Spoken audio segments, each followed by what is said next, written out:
Hello friends, कैसे हैं आप सभी लोग। आई होप आप सभी लोग बहुत बढ़िया होंगे। मैं के आर सैनी के आर एजुकेशन पे आप सभी का स्वागत करता हूं। दोस्तों, आज इस वीडियो में बात करने वाले हैं जीडीसी का जो पेपर लगा था आरआरसी जयपुर से 11/5/2024 को। वो पेपर कैसा आया था, उसमें कैसे क्वेश्चन थे, उन सब के रिगार्डिंग इस वीडियो में बात करने वाले हैं। जैसे कि आप में से कई सारे छात्रों का काफ़ी सारे कमेंट्स वगैरह पे आ रखे थे सर उस पेपर के ऊपर एनालिसिस किया जाए। और साथ ही दोस्तों आपको मैं बताना चाहूँगा कि जीडीसी का जो इस बार पेपर आया था बहुत ही आसान था, और आपके सभी जगह से जीडीसी के पेपर लगभग ऐसे ही आते हैं।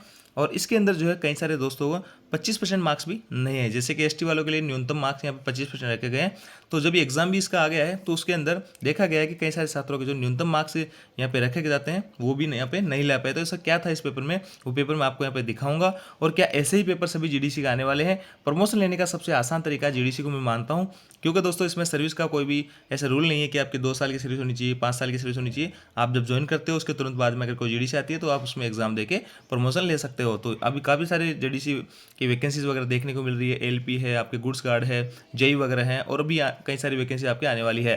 और 50% डिपार्टमेंट कोटे की भर्ती आ रखी है, जिसके अंदर बहुत बड़ी भर्ती आपको देखने को मिल रही है। डिवीजन के हिसाब से काफ़ी अच्छी अच्छी भर्ती आपको यहाँ पे लोको पायलट के लिए देखने को मिल रही है। तो जिनका भी सपना है लोको पायलट बनने का 2024 में, वो आराम से पूरा हो जाएगा, क्योंकि दोस्तों यहाँ पे भर्तियाँ इतनी अच्छी खासी यहाँ पे देखने को मिल रही है। तो क्या इनका जो है सिलेबस सेम रहता है जीडीसी का और 50% कोटे वाली वैकेंसी का, और क्या जीडीसी के अंदर इस बार ट्रेड के क्वेश्चन पूछे गए थे और पूछे गए थे या नहीं पूछे थे, उसके रिगार्डिंग इस वीडियो में बात करेंगे। दोस्तों आगे बढ़ने से पहले मैं आपको बताना चाहूँगा, आप रेलवे के किसी भी एग्जाम की तैयारी कर रहे हो, A to Z, चाहे आरपीएफ हो या फिर जो एनटीपीसी हो, ग्रुप डी हो, एलपी टेक्नीशियन हो, इन सब के लिए प्रीवियस ईयर क्वेश्चन पेपर और मॉक टेस्ट बहुत ही जरूरी होती है। तो in previous year question paper और मॉक टेस्ट के लिए मैं आपको बताने जा रहा हूँ एक बेहतरीन प्लेटफॉर्म, जिसका नाम है प्रीपेप। इसको आप जो है प्ले स्टोर से डाउनलोड कर सकते हैं। इस ऐप में खास बात यह है कि यहाँ पे 500 प्लस एग्जाम्स के, 50,000 प्लस मॉक टेस्ट और 10,000 plus previous year question paper आपको यहाँ पे मिलने वाले हैं। और देखिए दोस्तों, यहाँ पे आप हमारा ये रेफरल कोड यूज़ करके भारी डिस्काउंट ले सकते हैं। जैसे कि जो आपको टेस्ट सीरीज 499 मिल रही है, वो इस रेफरल कोड को यूज़ करने के बाद में 199 की मिलेगी। तो इसको ज्वाइन करके आप जो अपनी तैयारी को जो है बेहतर बना सकते हो, अच्छी बना सकते हो। इस पर ऑलरेडी कई सारे छात्र जुड़े हुए हैं, और वहाँ पे आप अपनी रैंक भी देख सकते हो कि आपके जो है कितने क्वेश्चन आपने सही किए हैं और आपकी कौन सी यहाँ पे रैंक आ रही है। तो इस ऐप को आप यहाँ पे डाउनलोड कर सकते हो, ज्वाइन कर सकते हो, रेफरल कोड यूज़ करके डिस्काउंट भी ले सकते हो। देखिए दोस्तों, स्क्रीन पे आपको पेपर दिख रहा होगा। ये पेपर जो है 11/5/2024 को आरआरसी जयपुर का जो एग्ज़ाम लगा था वो है, और ये पेपर जो है इसमें आपको विद आंसर की आपको दिखाने जा रहा हूँ। देखिए पहला जो क्वेश्चन है यहाँ पे रीजनिंग वगैरह, आपका रीजनिंग का क्वेश्चन है, मैथमेटिक्स का क्वेश्चन है, और ये जीके जीएस के क्वेश्चन है। और मैं आपको बताना चाहूँगा कि ये जो क्वेश्चनों का लेवल है वो बहुत ही आसान है। अगर आप डायरेक्ट आए होंगे, अभी ग्रुप डी के एग्ज़ाम देके रिसेंटली आपने ज्वाइन किया होगा, और जो भी भाई लोग नए वाले छात्र इसको एग्ज़ाम को दिए होंगे, तो यकीन मानिए इस एग्ज़ाम को उनको बहुत ही आसान लगा होगा। और ये एग्ज़ाम हार्ड किन को लगा है, जिनको यहाँ पे सर्विस करते हुए 10 साल हो गए, 15 साल हो गए, और अब जो है वो यहाँ पे इस एग्ज़ाम को दिए हैं। तो उन लोगों के लिए क्या होता है, ये चीज़ें थोड़ी धुंधली हो जाती है, तो उनको थोड़ा सा हार्ड ही पेपर लगता है। बाकी जो नया फ्रेश कैंडिडेट्स है, मेरे को नहीं लगता इस जो पेपर है किसी भी टाइप की कोई समस्या यहाँ पे आई होगी।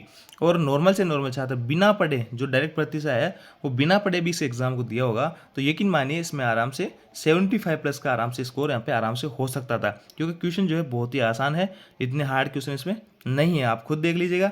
रीजनिंग मैथ के सारे क्वेश्चन आप कर सकते हो, बहुत ही आसान है। और जीके जीएस के भी बहुत सारे क्वेश्चन जो आपके पढ़े हुए हैं नॉर्मली, वो सारे क्वेश्चन इसमें पूछे गए हैं। तो बहुत ही आसान ये क्वेश्चन था।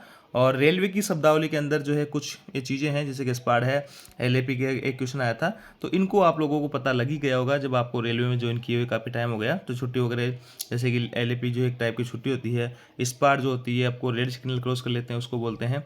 और ये कुछ चीज़ें रेलवे से रिलेटेड भी इसमें पूछे गए थे। और जैसे कि ये है आपका पेटर्निटी लीव के लिए, तो ये आपको 15 दिन की मिलती है, तो ये भी आप लोगों को पता होगा। पेटर्निटी लीव 15 दिन की होती है, और मेटर्निटी लीव जो होती है वो 180 दिन की होती है। तो ये छोटे छोटे क्वेश्चन रेलवे के पूछे गए थे, जिसका बहुत ही आसान से सवाल थे, उनका आप आराम से यहाँ पे जवाब दे सकते थे। बाकी गणित वगैरह के, रीजनिंग वगैरह के आपको किसी टाइप की कोई समस्या आई नहीं होगी। ऐसे ही पेपर जो आपको दूसरी जो आरआरसी है, हो सकता है उनमें थोड़ा सा 19-20 चेंजेस हो जाए, लेकिन ऐसे ही पेपर आपको यहाँ पे देखने को मिलेंगे। आरआरसी जयपुर ने जो है एग्जाम से 10 दिन पहले यहाँ पे अपना सिलेबस चेंज किया था, और उसके अंदर इन्होंने कहा था कि हम जो है ट्रेड का पेपर नहीं लेंगे। पहले क्या होता था, जीडीसी के अंदर 2 पेपर हुआ करते थे, ए और बी सेम डे के अंदर। ये जो 75 मार्क्स का ट्रेड का पेपर हुआ था बी, ए पार्ट तो जो है ऐसा जो आज दिखा रहा हूँ आपको, ये ए पार्ट में आता था।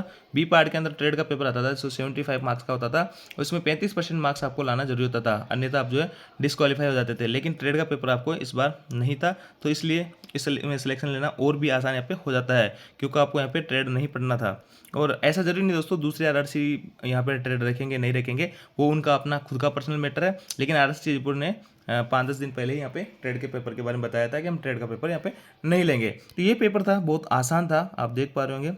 डायरेक्ट भर्ती से जो कोई आया होगा तो उसके लिए तो एकदम मैं कह रहा हूँ हलवा हलवा टाइप में क्वेश्चन रहा होगा, ये पेपर रहा होगा। आराम से इसमें बहुत अच्छा स्कोर किया होगा और बहुत कम समय में आप जो यहाँ पे ग्रुप डी से लोको पायलट बन जाओगे जिन्होंने एग्जाम दिया है। 309 पोस्ट थी। मैं आपको इसका रिजल्ट भी दिखा देता हूँ, उसके ऊपर मैंने ऑलरेडी वीडियो बनाया था, फिर से मैं आपको दिखा देता हूँ कि ये पेपर आपको दिख रहा है स्क्रीन पे। इसमें कई सारे छात्रों ने 25% मार्क्स तक भी नहीं ला पाए, जो कि एक तरह से अचंभे वाली बात है, क्योंकि पेपर जो है बहुत आसान है। और रेलवे के अंदर जो कार्य है 5-10 क्वेश्चन तो वो भाई भी कर सकता है, क्योंकि रेलवे से रिलेटेड इसमें क्वेश्चन काफ़ी पूछे गए थे।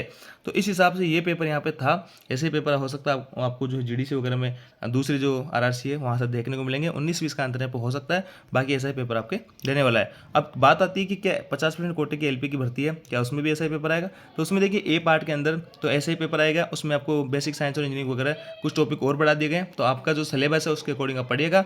और उसमें आपका ट्रेड भी पूछा जाएगा। 50% एलपी कोटे की जो भर्ती है उसमें ट्रेड भी पूछा जाएगा। और ये पेपर मैं आपको दिखाने जा रहा हूँ, ये जीडीसी का है, आरआरसी जयपुर का भी रिसेंटली लगा था, इसमें ट्रेड नहीं पूछी गई थी। 50% डिपार्टमेंट कोटे में आपको ट्रेड भी पूछी जाएगी। और आपका जो नोटिफिकेशन था उसमें सारा कुछ सिलेबस दिया हुआ है, उसी के अकॉर्डिंग आप यहाँ पे पढ़ाई कीजिएगा। अब मैं इसका रिजल्ट आपको दिखा देता हूँ। इस पेपर का रिजल्ट आ चुका है, उसमें देखिए साफ साफ लिखा है कि कई सारे छात्रों के जो है जो न्यूनतम मार्क्स है वो भी यहाँ पे नहीं ला पाए। देखिए दोस्तों स्क्रीन पे आपको 31/5/2024 का अपडेट है और एग्जाम 11/5 को आता, लगभग 20 दिन बाद में ही यहाँ पे एग्जाम रिजल्ट आउट कर दिया था। 309 पोस्ट के लिए था, अच्छी खासी पोस्ट यहाँ पे थी। और ये देखिए यहाँ पे CBAT यानी कंप्यूटर बेस्ड एप्टीट्यूड टेस्ट के लिए ये प्रोविजन जारी की गई थी। और इसके अंदर आपकी कट ऑफ देख लीजिए आप, ये रही। यहाँ पे यूआर वालों के लिए 40 है, SC के 30 है, ST के लिए 25 है और OBC के लिए यहाँ पे 30 है। उपरोक्त प्रमाण तैयार करने में पूर्ण सावधानी बरतेगी, किंतु मानव भूल की संभावना से इनकार के रेलवे भर्ती का सुधारने का अधिकार सुरक्षित रखता है। और देखिए यहाँ पे लिखा है मनोवैज्ञानिक परीक्षा हेतु अन्य अभ्यर्थी न्यूनतम अर्हता अंक प्राप्त नहीं करने के कारण पात्र नहीं पाए गए। 1127 छात्रों को पास किया गया CBAT के लिए, लगभग 3-3.5 गुना के करीब छात्र यहाँ पे मिले हैं। 309 पोस्ट है, कंपटीशन बहुत ज़्यादा यहाँ पे नहीं रहता है। और यहाँ पे देखिए फिर भी जो है यहाँ पे लिखा है कि न्यूनतम अर्हता अंक जो कि ये है, इतने अंक भी जिनको नहीं आए वो लोग इसमें डिस्क्वालीफाई किए हैं, बाकी यहाँ तक जो इनको क्वालिफाई कर दिया है। अब ऐसा जरूरी नहीं है कि इसके एसटी में एक भाई 25 मार्क्स लाया उसका सिलेक्शन हो जाएगा, ऐसा नहीं है। अभी कट ऑफ जाएगी, 3 गुना छात्र इसमें है, तो यकीन मानिए इसमें 60-65-70 अगर किसी का नंबर है तो उसका आराम से यहाँ पे सिलेक्शन हो जाएगा। और 60-65-70 नंबर लाना इस पेपर में बहुत ज़्यादा हार्ड बात यहाँ पे नहीं थी। तो इस तरह से मैंने आपको बताया इसमें कैसा पेपर आता है। ये पेपर आपको चाहिए तो आप हमारा टेलीग्राम ग्रुप ज्वाइन कर सकते हैं, लिंक आपको डिस्क्रिप्शन दिया हुआ है। आई होप जानकारी आपको अच्छी लगी, वीडियो आपको अच्छी लगी लाइक कीजिए, दोस्तों के साथ में शेयर जरूर करें। Thank you.